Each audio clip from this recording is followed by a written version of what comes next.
السلام علیکم رحمۃ اللہ وبرکاتہ۔ الصلاۃ والسلام علیکم یا سید رسول اللہ علیہ وسلم۔ آج نا ہم آپ کو بتائیں گے جی غریب امیر کیسے ہو سکتے ہیں نا جی، تو غریب غریب ہی کیسے رہتا ہے یہ بھی انشاءاللہ بتائیں گے آپ کو۔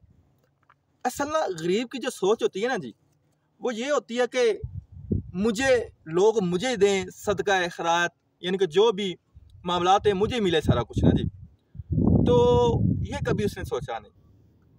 دیکھیں آپ نے کچھ ایسے اللہ عز و جل کے اولیاء بھی ہوتے ہیں اور نیک بندے بھی ہوتے ہیں جو اللہ کے راہ پہ بہت دیتے ہیں، بہت خرچ کرتے ہیں۔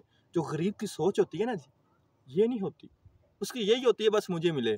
ہاں، اگر غریب اللہ کی راہ میں 1 گنا صدقہ کرے تو 10 گنا اللہ کا وعدہ دینے کا، تو 70 آخرت کیا اس سے بڑھ کے نا جی، اللہ کے ہاں کوئی کمی نہیں ہے۔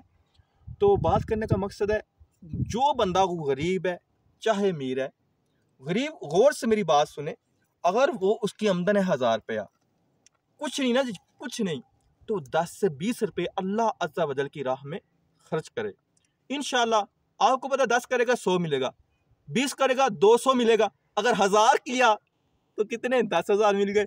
تو بات کرنے کا مقصد یہی ہے کہ میں بھی آپ کی طرح ہی ہوں الحمدللہ، تو زیادہ سے زیادہ اللہ کی راہ میں دینے والے بنے، ورنہ غریب غریب کا ہی رہ جاتا ہے نا جی۔